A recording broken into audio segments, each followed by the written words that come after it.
Before the great flood, angels walked among us, but not the kind you see in peaceful paintings. These were powerful beings who broke heaven's laws. They were called the Watchers, angels who chose to disobey. They came down to earth, took human wives, and shared knowledge that was never meant for us.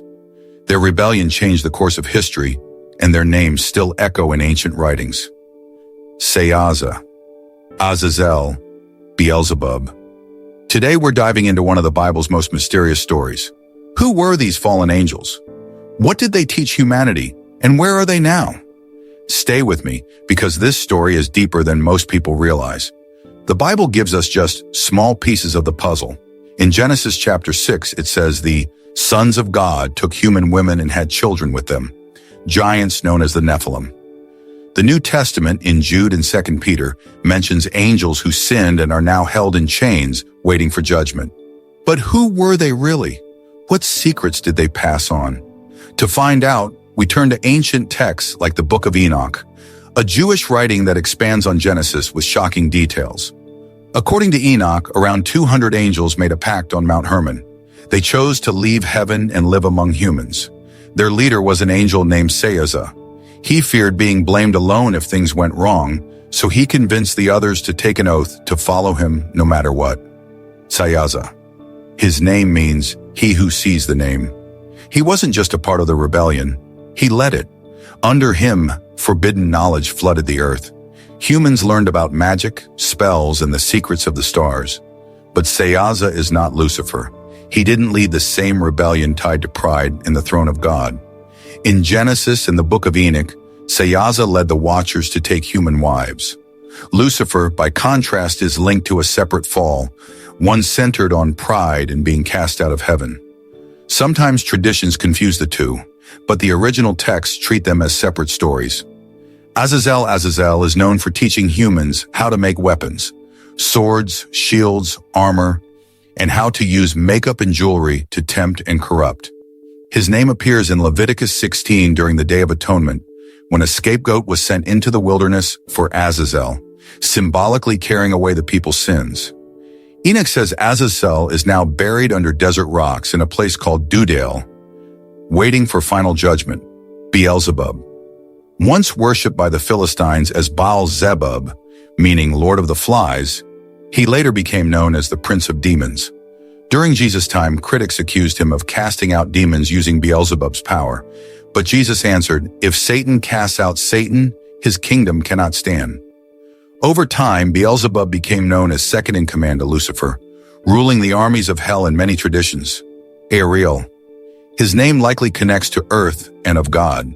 He may have taught humans to read the land, things like soil patterns and early forms of earth-based divination. Even something as neutral as earth science became a doorway to hidden knowledge in the hands of the Watchers. Shamsiel. He taught the signs of the clouds. In ancient times, people watched the skies for signs of weather and omens. But this knowledge became twisted, turning into sky reading for power and control. Kokabiel. His name comes from the word for star. He revealed the secrets of the stars, constellations, and astrology.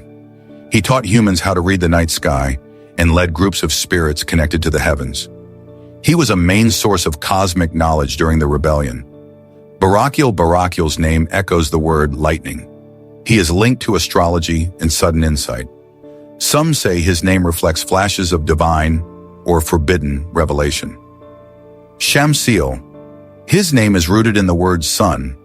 He taught about solar signs, calendars, and seasons. He also introduced sun-based astrology. Some stories later said he once guarded the gates of Eden before he too fell from grace. Seiyaza's name may mean Prince of God or Command of God. He's tied to the moon's path, its influence on tides, time, and rituals. Some stories say he later returned to the side of good, showing how these legends often shift and evolve. Armoros taught how to break spells. That means understanding how magic works and how to undo it. But knowing how to break spells also means you know how to use them for power. Tamil's story is unclear. Some say he knew the secrets of the stars. Others say he taught about water and nature. The texts are damaged, so we may never know for sure. Ramiel or Ramil. His name appears with different spellings in old manuscripts. In some versions, he's a good angel who brings visions. In others, he's listed among the fallen. It might be a mistake in copying, or two different beings with similar names. Daniel, not to be confused with the prophet Daniel. Daniel appears in the list of watchers, but we don't know what he taught. Some say his name may come from a story about a wise judge, suggesting he passed on secret knowledge of leadership. Bariel. His name is listed, but no one knows what he taught. Some guess it could mean valley or cut off, but it's only speculation. Ananel, mentioned in some versions of Enoch. He's associated with rain and the changing seasons.